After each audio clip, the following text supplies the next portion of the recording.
NBA's best record at 21-5. Warriors still trying to figure things out at 13-13.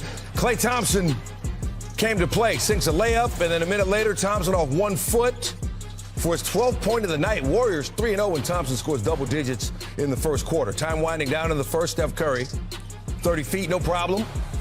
Warriors up 8 at the end of the first. Second quarter, Celtics down 8. Jason Tatum came in averaging almost 31 a game, able to get the finish there.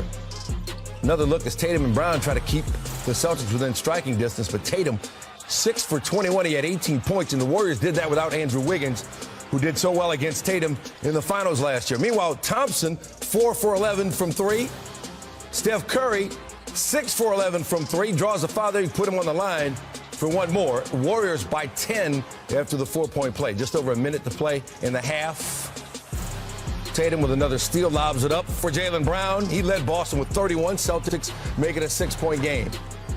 Under 30 to play. Warriors up by 4. Curry just casually throwing one up from 31 feet. Warriors by 5 at the half. Curry and Thompson combined for 41 points, the most in any half this season. Splash Brothers splashing. Early third quarter. Curry, fade away, got it. Next Warriors possession. We got ourselves a Curry flurry going. Another 3 to put the Warriors up 7.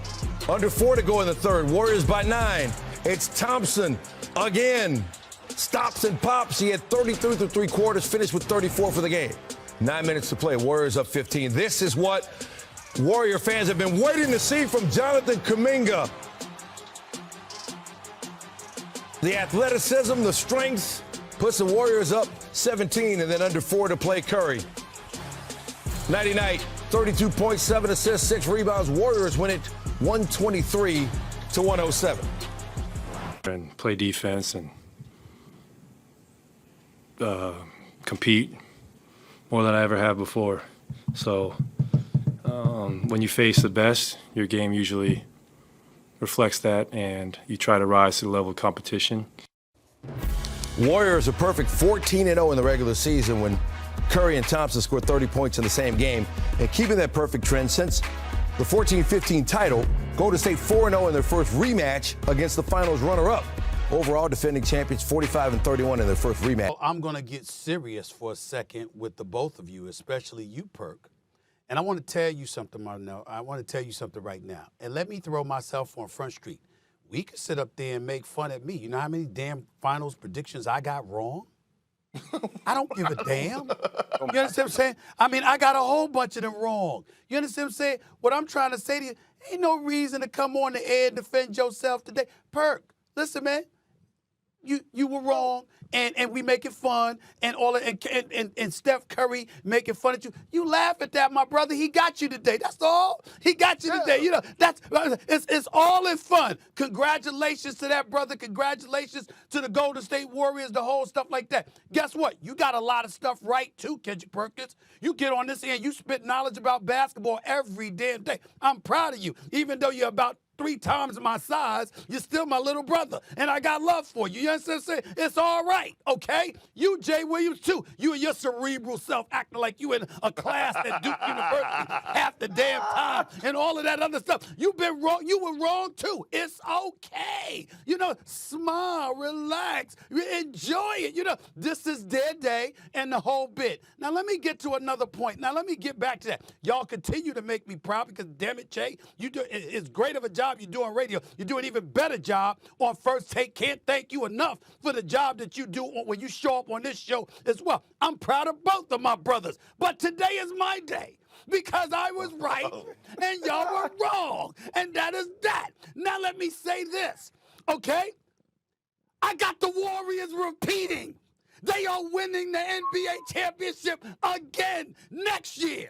This time next year, Steph Curry will surpass LeBron James, and he will have 5 chips. He will tie Kobe Bryant. He will surpass Shaquille O'Neal. He'll have more chips than Shaquille. He'll have more chips than LeBron. He'll have just as many as Kobe Bryant and Tim Duncan. The Golden State Warriors are winning the championship again next year. They will repeat as NBA champions, and I'm going to tell you why.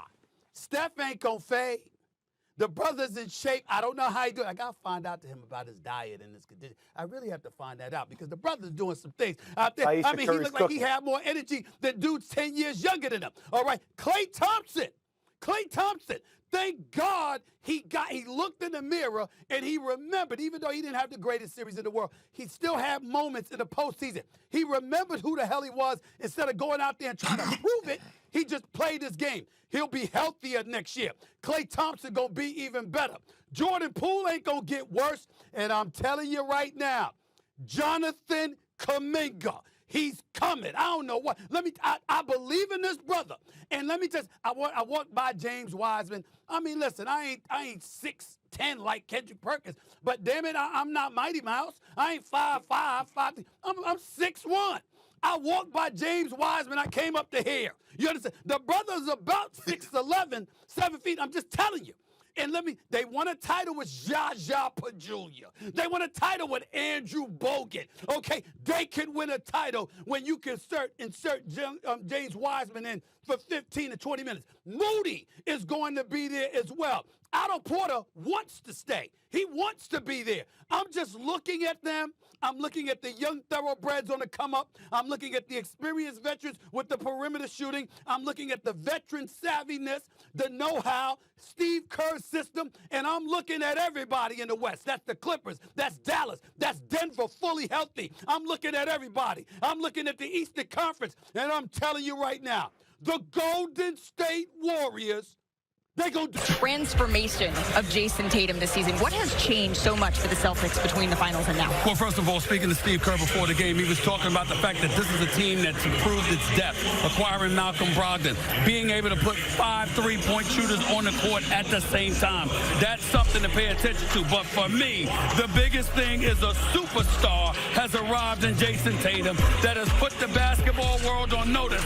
I wasn't myself in the NBA Finals. I could play a lot better than I showed, and he came back to make amends. You got articles in the local papers and NBA.com and stuff like that alluding to San Antonio losing in 2013 to the Miami Heat, coming back in 2014 and avenging what transpired a year earlier. That's exactly how the Boston Celtics look right now, and they are led by that man who is a bona fide superstar and my leading candidate for league MVP. Well, Stephen A., I'm glad you brought up that 2013 to 2014 transition for the Spurs. Because that was about emotion and psychology and how you felt about yourself.